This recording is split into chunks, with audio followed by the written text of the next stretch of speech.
September 17, 1944, 13 hours, Eindhoven, Kingdom of the Netherlands. The sky above southern Holland is no longer blue. It is filled with the low, constant thunder of aircraft engines, a sound so dense it seems to press down on the fields and villages below. Thousands of Allied transport planes stretch from horizon to horizon, their dark silhouettes moving eastward with mechanical precision.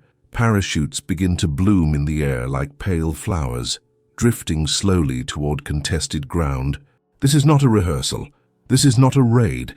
This is the largest airborne operation ever attempted in human history, and in this exact moment, its success or failure is already being decided. Before we go any further, leave a comment with your thoughts on whether wars are lost by bad information or bad decisions. Subscribe to the channel, leave a like, and stay with us, because what unfolds next will cost 6,000 men their freedom and many of their lives in just 72 hours. Operation Market Garden has been sold to politicians and the public as a single bold thrust that will end the war by Christmas. The concept is deceptively simple. Airborne forces seize key bridges deep behind enemy lines, while armored columns race north to relieve them. Field Marshal Bernard Montgomery believes speed will compensate for risk. He believes the German army is broken, exhausted, incapable of mounting a coordinated response. On paper, it looks elegant. In reality, it is fragile to the point of collapse. At Arnhem, the northernmost objective, British airborne troops of the 1st Airborne Division descend toward their drop zones. The men are well-trained, disciplined, and confident, but they are already at a disadvantage. The landing areas are several kilometers from the bridge they must capture, chosen not for tactical advantage, but because commanders fear German anti-aircraft fire closer to the city. Every extra minute of marching gives the enemy time to react. German forces in the area are not the shattered remnants Allied intelligence claims them to be. Elements of 2 armored divisions, refitting but still lethal, are present near Arnhem. Tanks, self-propelled guns, and experienced infantry are closer than anyone in London wants to admit. Reports warning of this concentration have reached Allied headquarters, but they are dismissed as exaggerated or outdated. Momentum has become more important than verification. As British paratroopers assemble on the ground, weapons are checked, radios tested, and orders repeated. The terrain is flat, but broken by woods, canals, and narrow roads that funnel movement into predictable paths. Visibility is limited by trees and smoke from scattered skirmishes. The sound of distant gunfire grows steadily louder. German units, initially confused by the scale of the landings, begin to organize with alarming speed. Lieutenant Colonel John Frost pushes forward with a battalion toward the Arnhem Road Bridge. His men move fast, aware that surprise is their greatest ally. By nightfall, they reach the northern end of the bridge and dig in. The bridge itself, a massive steel structure spanning the lower Rhine, remains intact. For a brief moment, the plan appears to be working, but this success is isolated, fragile, and misunderstood by higher command. Other British units encounter resistance far heavier than expected. German armored vehicles block roads, machine guns rake open fields, and artillery begins to range in on known drop zones. Radios fail, either damaged on landing or overwhelmed by interference. Messages do not get through. Units that are supposed to reinforce Frost never arrive. The perimeter shrinks hour by hour. 70 kilometers to the south, the ground forces tasked with relieving the airborne troops advance along a single narrow highway. Any delay, any ambush, any destroyed bridge threatens the entire operation. German defenders understand this and exploit it ruthlessly. Tanks burn, supply convoys back up, and the timetable Montgomery insisted upon begins to slip almost immediately. By the morning of September 18, 1944, Arnhem is no longer a bold gamble. It is a trap. British paratroopers are surrounded by enemy armor they were never meant to face. Ammunition is running low. Casualties mount in houses turned into fortresses and streets turned into killing zones. Still, orders from above remain unchanged. Hold the bridge. Hold until relief arrives. In London, Winston Churchill follows the reports with growing unease. The optimistic briefings he approved are colliding with fragmented, disturbing signals from the field. Maps show arrows moving forward, but casualty lists tell a different story.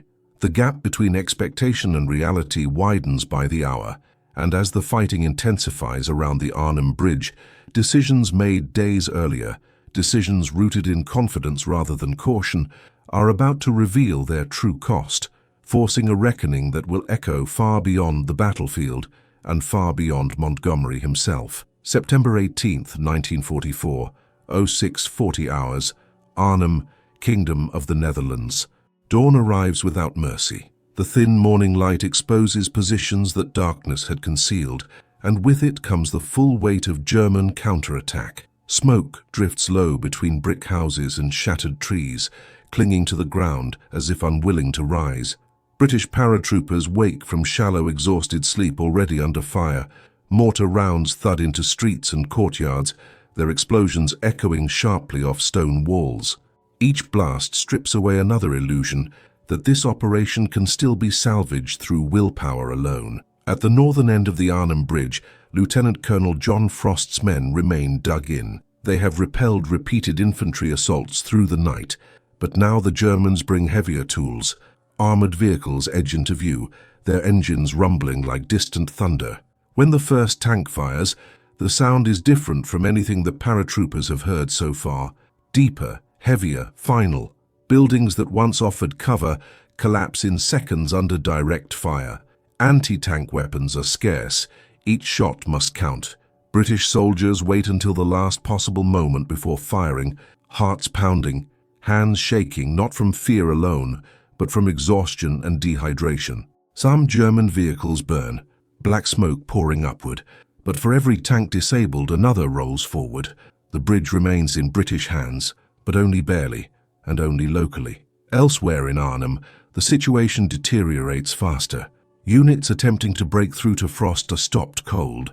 German forces, now fully alert, coordinate infantry, armor and artillery with brutal efficiency. Streets become death traps. The crack of rifles, the rattle of machine guns and the roar of tank cannons merge into a single, continuous assault on the senses. Radio silence compounds the chaos. Officers send runners who never return. Orders fragment, then vanish. By mid-morning, German commanders understand the British objective completely. They are no longer reacting. They are shaping the battlefield. Artillery zeroes in on known British positions. Snipers appear in upper floors and church towers. Each movement is observed, punished, and contained. The airborne division is being crushed piece by piece, not by overwhelming numbers, but by superior positioning and armor the plan never accounted for. Far to the south, the ground advance slows to a crawl. The narrow road north is choked with vehicles, wreckage, and wounded. German counterattacks strike the column repeatedly, cutting it in places, forcing delays measured not in minutes, but in hours. Every hour lost tightens the noose around Arnhem. Yet the operational orders remain unchanged. Press forward, maintain the schedule. Confidence is still treated as a substitute for control. In London, Churchill reads between the lines of the reports crossing his desk. Phrases like heavy resistance and temporary delays repeat themselves too often to be reassuring. Casualty figures climb with alarming speed. Maps show airborne units holding ground they no longer fully control. Advisors argue that the situation is still recoverable, that relief is close enough to justify persistence. Churchill listens, but his confidence erodes. By the evening of September 18th, German armor isolates Frost's position entirely. Fires rage on both ends of the bridge, illuminating twisted steel and shattered masonry. British wounded lie untreated in cellars and hallways, medics working with dwindling supplies under constant threat. Water runs out. Ammunition follows. The men are still fighting, but now they are fighting time itself. September 19th, 1944, 02:10 hours. The bridge is no longer the focus of the battle. Survival is. German forces tighten their grip, sealing off escape routes, collapsing buildings methodically. Frost is wounded. Command fractures again. The radio silence that once frustrated coordination now seals their fate. At this point, the loss of 6,000 men within 72 hours is no longer a possibility. It is becoming a mathematical certainty, and with every report that reaches London, Winston Churchill moves closer to a realization that will fundamentally change how he views both the operation and the man who conceived it. The reckoning is approaching, not on the battlefield, but in words spoken far from Arnhem, words shaped by the sound of guns that no longer need to be heard to be understood. September 19th, 1944, 11:30 hours, London, United Kingdom. The map table in the cabinet war rooms is crowded with officers, aides and advisors, but the air feels hollow. Red and blue markers remain in place, their neat lines suggesting order where none exists. Winston Churchill stands motionless, cigar unlit in his hand, staring at Arnhem. The reports arriving this morning no longer bother to soften their language. Entire units are missing. Contact has been lost. Relief forces are days away, not hours. The word encircled appears again and again. Churchill has supported boldness throughout the war. He has defended risk when risk promised momentum. But Arnhem is different. This is not calculated audacity. This is optimism hardened into doctrine. The intelligence warnings about German armor, dismissed in the planning phase, now read like indictments. Each line ignored has become a casualty. Across the Channel, the fighting grinds on without pause. In the ruins of Arnhem, British paratroopers fight in small, disconnected pockets. Command structure exists only in memory. Men who were privates 3 days earlier now make decisions that determine who lives another hour. German troops advance cautiously, knowing victory is no longer in question, only the cost. Tanks fire point blank into houses marked by British resistance. The sound is relentless, echoing down streets filled with rubble and smoke. By the afternoon, organized defense near the bridge collapses. Survivors attempt to withdraw toward the west, but the routes are watched, mined, and shelled. Those who move are cut down. Those who remain are captured. The Lower Rhine, once the final gateway into Germany, becomes a barrier trapping the airborne division on the wrong side of history. At 15 hours, a full situation briefing reaches Churchill. The numbers are no longer estimates. 6,000 men killed, wounded, or captured in less than 72 hours. The objective is unreached. The bridge at Arnhem remains in German hands. The operation has failed in its primary aim. Silence fills the room as the implications settle. This is not merely a setback, it is the most costly single airborne defeat of the war. Churchill's response is restrained, but the anger beneath it is unmistakable. He questions the assumptions, the planning process, and the refusal to adapt once reality intruded. Montgomery's name is not spoken immediately, but everyone in the room knows whose confidence drove the timetable, whose assurances silenced dissent. The Prime Minister does not shout. He does not need to. His disappointment carries more weight than fury. That evening, as the fighting continues and evacuation plans begin to take shape, Churchill dictates notes that will never be released to the public. In them, he acknowledges what he believes is the central failure, the belief that enemy strength could be dismissed because it complicated a beautiful plan. This is where optimism becomes negligence. This is where leadership becomes accountable not for intention, but for outcome. In Arnhem, the remnants of the division await orders that will come too late. Food is gone. Medical supplies are exhausted. The wounded lie exposed to cold rain and artillery fire. German loudspeakers offer surrender. Some accept. Others fight until their weapons are empty. The psychological toll is visible in every movement, every hollow stare, every delayed reaction to incoming fire. September 20th, 1944. 03 hours. Withdrawal is finally authorized. Under cover of darkness and rain, small groups attempt to cross the river in fragile boats. Many drown. Others are captured on the banks. Those who make it across do so silently, aware that survival itself feels undeserved when so many remain behind. In London, Churchill prepares for a confrontation that can no longer be postponed. The war will continue, But the illusion of easy victory through speed alone has been shattered, and when he finally speaks to Montgomery, his words will reflect not just anger, but a deeper recognition that something fundamental has broken between political vision and military reality. The cost has been paid in blood. The argument now demands words. September 21st, 1944, 10:15 hours, Brussels, Belgium. The room is quiet, almost deliberately so. Maps lie rolled and unrolled along the table's edge, their creases deepened by repeated handling. Bernard Montgomery stands straight, composed, his expression controlled to the point of stiffness. The operational failure at Arnhem has not altered his posture or his tone. To him, the plan was sound. Execution failed elsewhere. Delay, not design, is the enemy he identifies. Churchill enters without ceremony. He carries no map, no briefing folder, no prepared speech. The Prime Minister's face shows fatigue carved by days of unbroken strain. This is not a political meeting. There are no reporters, no minutes taken for the record. What is about to be said is not intended for history, yet history will feel its weight. Churchill begins without raising his voice. He speaks of the men first. Not abstract units, but soldiers dropped into an impossible situation and asked to hold against armor they were never meant to face.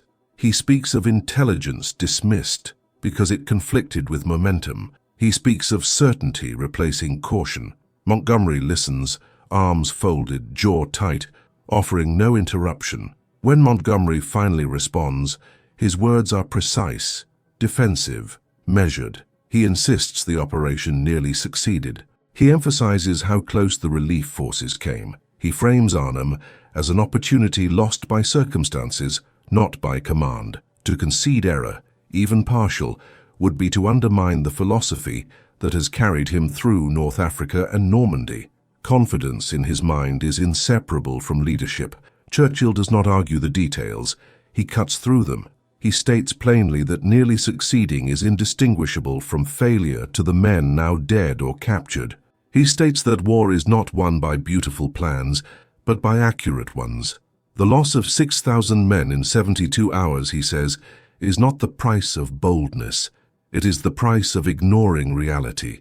There is a pause that stretches longer than protocol would allow. In that silence, something shifts. This is no longer a disagreement over tactics. It is a fracture between political accountability and military self-belief. Churchill understands that Montgomery will not bend, not here, not now. Montgomery understands that the Prime Minister's trust has been fundamentally altered. Across the front, the consequences of Arnhem continue to unfold. German forces redeploy with renewed confidence, knowing the Rhine remains a barrier. Allied momentum slows. Winter approaches. The war, which Market Garden was meant to end swiftly, grinds on with renewed bitterness.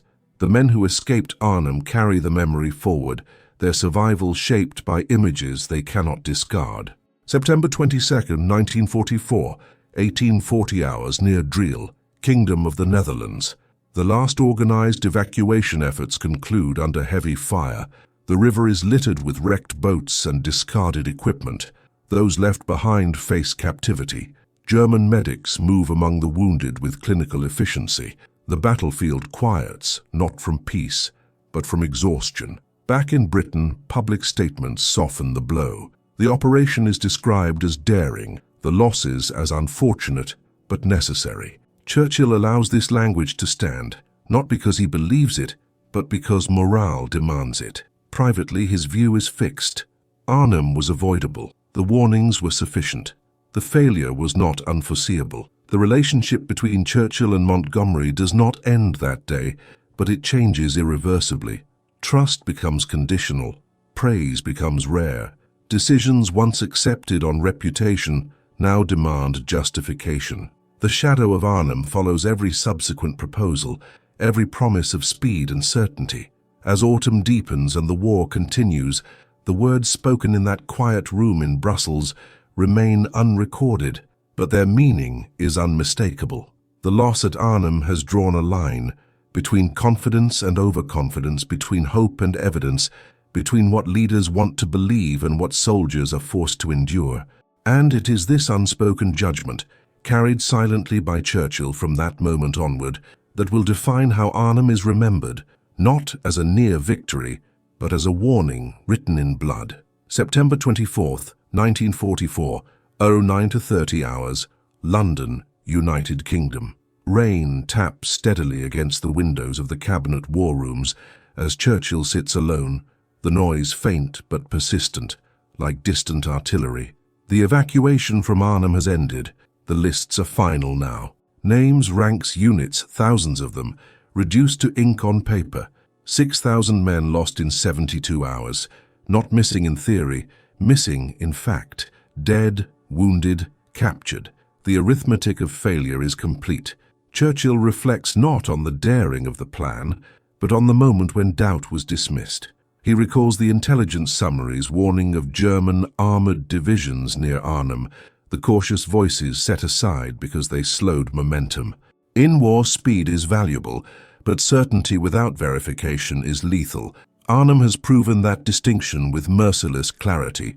In private conversation later that morning, Churchill speaks words that will never appear in official histories. He says that the tragedy of Arnhem is not that the bridge was not taken, but that it was never truly attainable under the conditions imposed. He says that courage cannot compensate for structural error, and that bravery, when misused, becomes a form of waste. These are not words of bitterness, they are words of reckoning. Across Europe, the war continues its grim rhythm.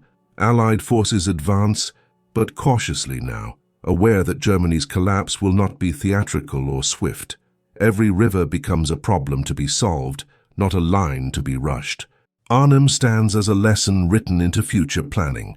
Intelligence must be confronted, not negotiated away by confidence.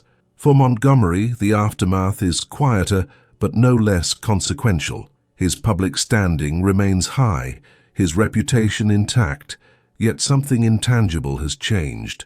Proposals are scrutinized more closely. Assurances demand corroboration. The unquestioned trust that once surrounded him no longer exists. Arnhem has inserted doubt where certainty once lived. For the survivors, the cost is personal and permanent. Those who escaped across the Rhine carry the memory of houses collapsing under tank fire, of radios that never answered, of orders that never came. Captured soldiers endure months of imprisonment, replaying the same questions in their minds. Why were we sent so far with so little margin against an enemy we were told was gone? September 25th, 1944, 14 hours, Arnhem, Kingdom of the Netherlands. German engineers inspect the bridge, repairing damage, restoring traffic. Life resumes under occupation, indifferent to the blood recently spilled.